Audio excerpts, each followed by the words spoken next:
السلام علیکم ناظرین، کیا حال چال ہے؟ خیریت سے ٹھیک ٹھاک ہیں؟ آپ کا اپنا میزبان زیب قریشی آپ کی خدمت میں حاضر ہے۔ میں آپ کا من پسندیدہ پروگرام لیے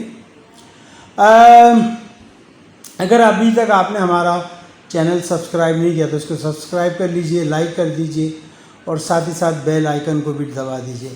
جناب، آج بہت سے موضوعات تھے لیکن آج ایک بڑی دردناک اسٹوری چل رہی تھی۔ رفلی جب کراچی میں کوئی افطار کا وقت تھا تو میں CNN دیکھ رہا تھا، الجزیرہ دیکھ رہا تھا، چونکہ کافی فکر لگی ہوئی ہے قدس کی وجہ سے، بیت المقدس کی وجہ سے۔ تو وہاں پر جو رپورٹ آ رہی تھی وہ اسرائیلی فوج نے یہ دعویٰ کیا ہے کہ انہوں نے تقریباً جو ہے جو محصور غزہ کی پٹی ہے اس پر 150 سے زائد ہوائی حملے کیے ہیں، 150 سے زائد ہوائی حملے کیے ہیں، اور ایک اندازے کے مطابق درجنوں نہتے فلسطینیوں کو انہوں نے جو ہے لقمہ اجل میں تبدیل کر دیا، یا ان کو ہلاک کر دیا، ان کو شہید کر دیا۔ تو یہ بڑی دردناک خبر تھی جو میرے سامنے سے گزری، اور اس میں صرف بڑے نہیں بلکہ بچے بھی اس میں شامل ہیں کافی سارے۔ اس کے ساتھ ساتھ بے شمار مالی نقصان انہوں نے فلسطینیوں کا کیا۔ اچھا، یہ جھڑپیں، یہ لڑائی کب سے شروع ہوئی؟ یہ جمعۃ الوداع کے دن سے شروع ہوئی، جب صہیونی لوگوں کے کچھ گونز یعنی غنڈے، دہشت گردوں نے جو ہے مسجد اقصیٰ میں گھسنے کی کوشش کی، مسجد اقصیٰ میں مار پیٹ کی، انہوں نے لوگوں کو مارا اور پولیس اور ملٹری نے ان کا ساتھ دیا، اور انہوں نے ساتھ ہی ساتھ مسجد اقصیٰ کو ڈھانے کی بھی کوشش کی۔ تو یہ بڑی ہی دل خراش باتیں تھیں جو کہ نہیں کہ بتائی جا سکتی۔ اس کے علاوہ انہوں نے کیا کیا کہ جو مسجد اقصیٰ کا جو صحن تھا اس میں انہوں نے آگ لگا دی، اور پھر اس کے بعد انہوں نے ڈانس کیا اور خوب اس کے علاوہ کیا۔ اچھا، یہ جو دردناک اسٹوری چل رہی ہے اس کے اوپر بڑے دکھ کے ساتھ کہنا پڑتا ہے کسی مسلمان سربراہان مملکت نے کچھ نہیں کہا ایکسیپٹ عمران خان اور طیب اردوغان۔ اور طیب اردوغان نے یہ کہا کہ بھئی آپ جو ہے مجھے جو ہے تقریباً کوئی 5000 مجاہدین دے دیجئے، میں ان سے خود ہی نبٹ لوں گا، میں دیکھ لوں گا۔ تو اب یہ ہمارے لوگوں کا فرض ہے کہ بھئی مجاہدین جو ہے ان کے بارے میں وہ کیا سوچتے ہیں، کیا رائے رکھتے ہیں، کیا لاتے ہیں، کیا نہیں کرتے۔ لیکن یہ ہے کہ اگر ایک آخری جو خبریں آ رہی تھیں تھوڑی دیر پہلے تک، وہ یہ آ رہی تھی کہ بھئی ترکی نے یہ فیصلہ کیا ہے کہ وہ اپنی اسپیشل فورسز یا کچھ اپنے میزائل جو ہے وہ وہاں غزہ میں بھیج رہا ہے، اور کچھ چھاتا بردار فوج اتارنے کا بھی ارادہ رکھتا ہے۔ اب یہ میں کنفرم نہیں کر سکتا کہ چھاتا بردار فوج اتارنے کا ارادہ رکھتا ہے نہیں رکھتا۔ بہرحال ترکی کی جو ایئر فورس ہے وہ بہت تگڑی ہے ماشاءاللہ، اور اتنی تگڑی ہے ترکی کی ایئر فورس کہ میں آپ کو بتا نہیں سکتا۔ اگر اللہ نہ کرے ان کیس اگر کوئی مسئلہ ہوتا ہے تو پھر پاکستانی ایئر فورس ان کے ساتھ ہے، چونکہ جیسا ہمارا معاہدہ ہے کہ اگر کوئی بھی ترکی پہ حملہ کرے گا یا ترکی کی کسی سے لڑائی ہوگی تو پاکستان اس کا ساتھ دے گا۔ رہا آذربائیجان اس لیے نہیں آئے گا کہ اس کے تعلقات ایران کے ساتھ بھی بڑے اچھے ہیں۔ تو اب وہ میں ایران کہہ رہا ہوں، اسرائیل کے ساتھ بھی بڑے اچھے ہیں، چونکہ اسرائیل نے ان کو جب آرمینیا سے لڑائی ہو رہی تھی تو کچھ ڈرونز وغیرہ دیے تھے۔ جناب، اب بات یہ کہ گریٹر اسرائیل کا جو ان کا خواب ہے وہ پورا ہونے کے قریب ہے، ان کو پتہ لگ گیا ہے۔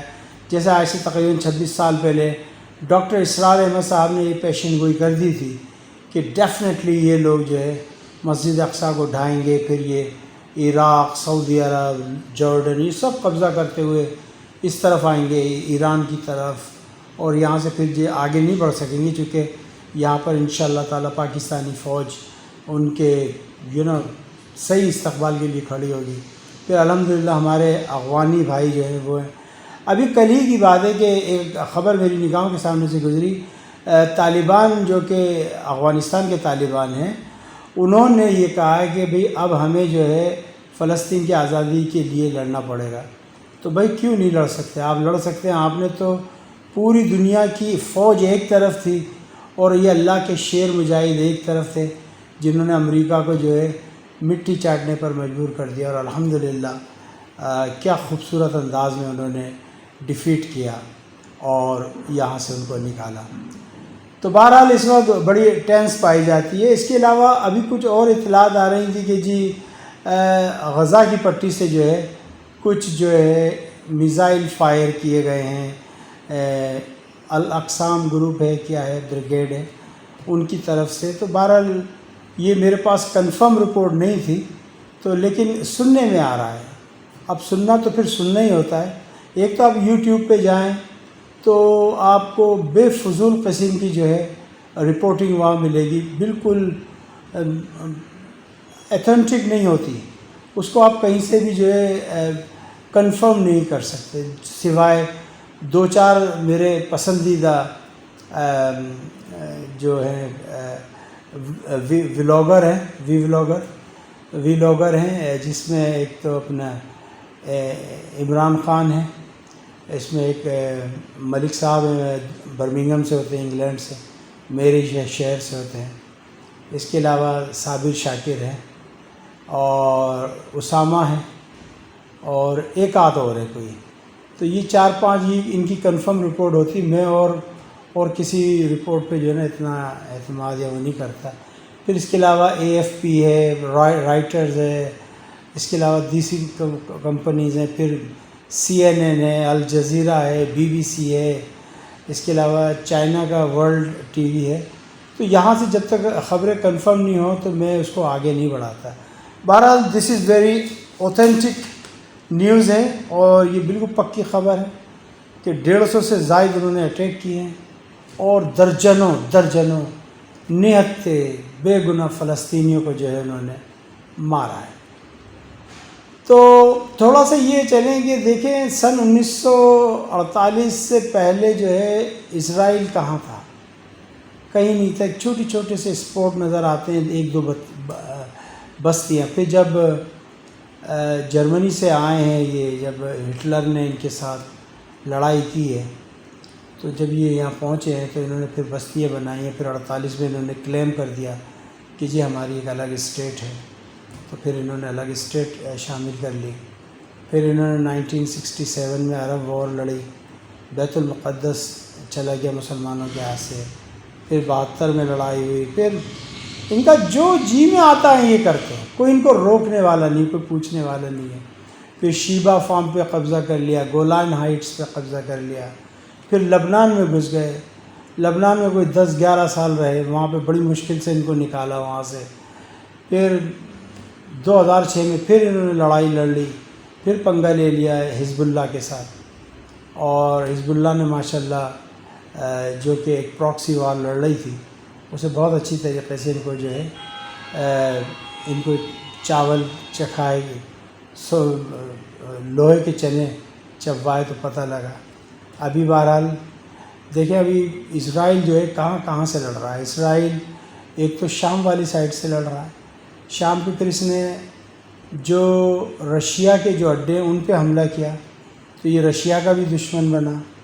اب سننے میں آ رہا ہے کہ ٹرکی جو ہے وہ اپنی فورسز کو جو ہے بہت جلدی جو ہے وہاں پہ موو کر رہا ہے۔ ایک یہ دشمنی ہو گئی۔ پھر اس کے بعد ان نے پاکستان سے یہ دشمنی لی کہ اس نے ہندوستان کو اسلحہ سپلائی کیا، جبکہ پاکستان نے آج تلک کبھی بھی کوئی اسلحہ کسی بھی ایسے شخص کو سپلائی نہیں کیا جس سے لڑائی ہو اسرائیل کی۔ لیکن میں اب یہ کہوں گا اپنے گورنمنٹ سے کہ بھئی کھلی مارکیٹ ہے، جب ایگزیبیشن لگتا ہے آپ بیچیں سب کو، فلسطین کو بھی بیچیں، سب کو بیچیں۔ اور میں تو چاہتا ہوں کہ ایسا کوئی جیسے اسٹرینگر میزائل بنایا تھا انہوں نے، ایک اس طریقے کا کوئی میزائل ایسا ہو جو کم سے کم 60,000 فٹ کی بلندی پہ جا کے جو ہے جہاز کو گرا سکے، نیچے بیٹھ جائیں، کمپیوٹر ہے اسی پہ جو ہے لاک کریں، نیچے سے میزائل چلائیں۔ ایسے کوئی میزائل بنائے جائیں جدید قسم کے، تاکہ ان بیچاروں کے کام آ سکیں، چونکہ اسرائیل آتا ہے، اٹیک کرتا ہے، چلا جاتا ہے۔ پھر اس کے علاوہ ایک سب سے اچھی بات جو میں نے اس میں دیکھی کہ وہ ڈرون تھا، تو ڈرون سے کافی یہ ڈرے ہوئے ہیں، سہمے ہوئے ہیں۔ پھر اس کے علاوہ ان کی جو سی سائڈ ہے اس کو بلاک کرنا چاہیے، اس کو یہاں سے۔ پھر ان کی جو آبدوزیں ان کی بیٹھی ہوئی نیچے، ان کو ڈھونڈ کے ان کو کچھ نہ کچھ کرنا چاہیے، مطلب ان کو پوری طریقے سے گھیرنا چاہیے۔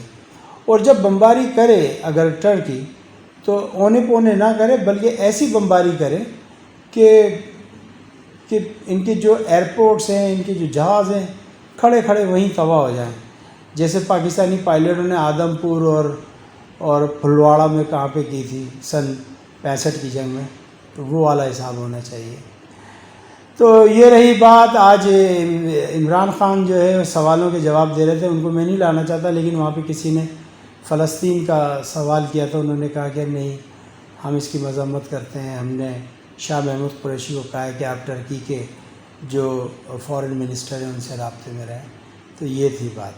تو بھائی مجھے اجازت دیجیے گا، اپنا خیال رکھیے گا۔ دوران پروگرام کوئی خطا، کوئی غلطی معافی کا خواستگار۔ انشاءاللہ تعالیٰ پھر ایک نئے ٹاپک کے ساتھ آپ کی خدمت میں پھر حاضر ہوں گا۔ اگر آپ نے ابھی تک سبسکرائب نہیں کیا تو سبسکرائب کر لیجئے، شیئر کر دیجئے، لائک کر دیجئے، اور اگر کوئی کمنٹس دینا چاہیں، کچھ بتانا چاہیں تو ضرور بتائیے گا۔ مجھے اجازت دیجیے گا۔ السلام علیکم ورحمۃ اللہ وبرکاتہ۔